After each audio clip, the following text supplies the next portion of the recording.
নমস্কার বন্ধুরা, কেমন আছেন সবাই? এই তো আমি ভালো আছি। পরিবারের চ্যানেলে আর একটা নতুন ব্লগে আপনাদের স্বাগত জানাই। এটা হচ্ছে আমরা তো রবিবারে গিয়েছিলাম ট্যুরে কক্সবাজার।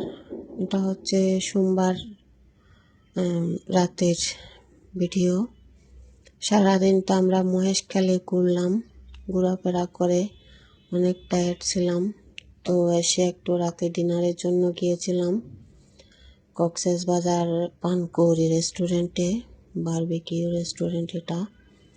তো আমরা সাদা ভাত দিয়ে যা ছিল ডাল, একটু লটিয়া ফ্রাই দিয়ে খেয়ে নিচ্ছিলাম। বাচ্চারা একটু ফ্রাইড রাইস খাবে আর কি। তো এদিকে খাওয়া দাওয়া শেষ করে কিছুক্ষণ বসে আমরা আইসক্রিম খেলাম একদম খোলা আকাশের নিচে। ওই দিন আমাদের ডিনার ছিল, অনেক বিনোদনের ব্যবস্থা ছিল আবার ওই রেস্টুরেন্টে। তো এটা হচ্ছে খাওয়া দাওয়া শেষ করে লবিতে এসে কিছুক্ষণ বসেছিলাম। তো এটা তারপর দিন মঙ্গলবার সকালে ট্যুরের দ্বিতীয় দিনের ভিডিও। আমরা একদম ঘুম থেকে উঠে স্নান সেরে ফ্রেশ হয়ে সোজা চলে গেলাম হোটেল রেস্টুরেন্টে। তারপর নাস্তা করে টেকনাফের উদ্দেশ্যে রওনা করব আর কি। তো সবাই মিলে একদম, যেহেতু জার্নিতে যাব, হালকা পাতলা একটু নাস্তা করে নিলাম, গরম চাও খেয়ে নিলাম। এরপর রওনা করব। একদম রেডি হয়ে চলে এসেছি। গাড়ি ভাড়া করা হয়েছিল কার, যেহেতু সারাদিনের জার্নি, তো ওই জন্য কার ভাড়া করা হয়েছিল। চলে আসলাম নাফ নদী দেখতে। নদীর হাওয়া ঢেউ সব মিলে মনটা একেবারে ফ্রেশ হয়ে গেল। তারপর আমরা গেলাম পাশে একটা দোকানে, বসে তরমুজ খেয়ে নিলাম চারজনে। তরমুজটা খেতে আসলে এত ভালো ছিল, একদম মন ভরে গেল। তরমুজ খেয়ে আমরা আবার গাড়িতে উঠে বসলাম, আবার রওনা করলাম শাহপরীর দ্বীপ বলে।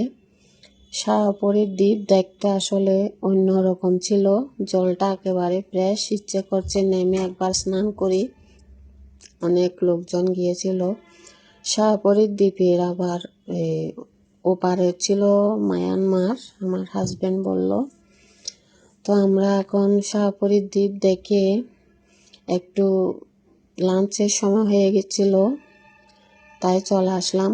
প্রায় 10 মিনিটের মতো হবে শাহপরীর দ্বীপ থেকে রেস্টুরেন্ট এসে আমরা লাঞ্চ করে নিব। এই যে চলে আসলাম, উঁচুতে ছিল রেস্টুরেন্ট। তো সবাই মিলে আবার লাঞ্চ করলাম। লাঞ্চ করতে বসেও দেখুন না, ওদিকে সমুদ্র দেখা যাচ্ছে। তো আমরা চারজনে লাঞ্চ করার জন্য সাদা ভাত, সবজি, তাও একটু মাছ দিয়ে ওই দিন লাঞ্চ করলাম।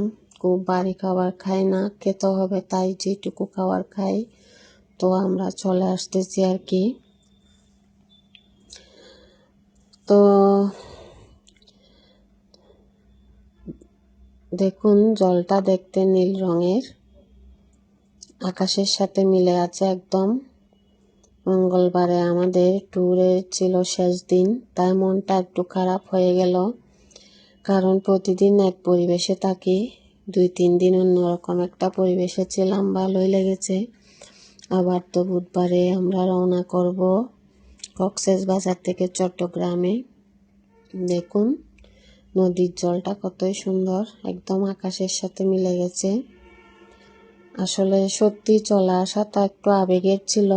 হোটেলের স্টাফরাও আমাদের অনেক কেয়ার করেছে। এই যে সব ঝাউবন, আমার ছেলে আসলে ঝাউবন নাকি ওর কাছে সুন্দর লাগলো, তাই ভিডিও নিল। সম্পূর্ণ রাস্তা আস্তে আস্তে একদম আমরা এই যে সমুদ্রের জল দেখতে দেখতে আসলাম। একদিকে পাহাড় ছিল, একদিকে সমুদ্র। পাহাড়ের ভিডিওটা নেওয়া হয়নি আর কি। তো এই আর কি, একেবারে ওই দিন এসে রাত্রে ব্যাগপত্র গুছিয়ে রেখেছিলাম, কারণ তারপর দিন আবার 9টায় আমাদেরকে কক্সবাজার রেল স্টেশনে আসতে হবে। তাই একেবারে ব্যাগপত্র গুছিয়ে রেডি হয়ে তারপর গিয়েছিলাম ডিনার করব বলে। তো এই যে আমাদের টেকনাফের ট্যুর শেষ, চলে আসতেছি। এমন বিরক্ত লেগেছিল, প্রায় 3 ঘন্টা মতো আমরা জ্যামে বসেছিলাম। এদিকে টায়ার্ড ছিলাম অনেক, এদিকে একদম জ্যাম। মানে কি ট্যুরে গেলাম, প্রথমবার এরকম কষ্ট পেয়েছি আর কি। ধীরে ধীরে আমাদের কক্সেস ট্যুর শেষ হতে চললো। এই যে রাতে ডিনারে আসলাম, একটু অন্তনা স্যুপ খেলাম, বেশি ভারী কিছু আর খেলাম না। তো তারপর আমাদের ব্যাগপত্র নিয়ে ট্রেনে উদ্দেশ্যে উঠে পড়েছে। যে এটা সকালবেলা চলে আসলাম কক্সেস রেলওয়ে স্টেশন। ভ্রমণের শেষ মুহূর্তে একটা মিশ্র অনুভূতি কাজ করছে আর কি। একদিকে বাড়ি ফেরার আনন্দ, অন্যদিকে এই সুন্দর জায়গাটা ছেড়ে যাওয়ার কষ্ট। প্রায় 5-6টা মতো স্টেশন ট্রেন থামবে, যে ট্রেন ছেড়ে দিল। এদিকে অনেক যাত্রী ওঠানামা করছে, একটা ভয়ও কাজ করছে, কারণ মাঝপথে যাত্রী ওঠানামা করলে তো অনেক সময় বিপজ্জনক কিছু ঘটে যেতে পারে। যাই হোক, ট্রেন চলার সময় এত সুন্দর হাওয়া দিচ্ছে, এদিকে ঘুম পাচ্ছে, তাও ঘুমাইনি, কারণ কত রকমের মানুষ ওঠানামা করছে, তার কার মনে কি আছে তো বলা মুশকিল। এই কয়েকটা দিন খুব সুন্দর কাটলো, মন্দির, সমুদ্র, ঘোরাঘুরি, অনেক স্মৃতি নিয়ে আমরা বাড়ি ফিরলাম। কক্সেস ট্যুরটা সত্যি আমাদের জন্য স্পেশাল হয়ে থাকবে। তো বন্ধুরা, ভিডিওটা ভালো লাগলে লাইক, কমেন্ট, শেয়ার করতে ভুলবেন না যেন। নতুন বন্ধু হয়ে ভিজিট করলে সাবস্ক্রাইব করে পাশে থেকে যেতে পারেন। আর যারা সাবস্ক্রাইব করে ফেলেছেন তাদের জন্য অনেক অনেক ধন্যবাদ আর ভালোবাসা। এই যে আমরা এখন কর্ণফুলী নদীর পুরনো ব্রিজ দিয়ে আসতেছি। তো ট্রেনে থাকলেও অনেক সুন্দর কিছু দেখতে পেরেছি। এটা হচ্ছে আমাদের চট্টগ্রামের রেলওয়ে স্টেশন। নেমে আমরা একটু খাওয়া দাওয়া করলাম। তো আর ভিডিওটি বেশি বড় করলাম না, ধন্যবাদ, টাটা।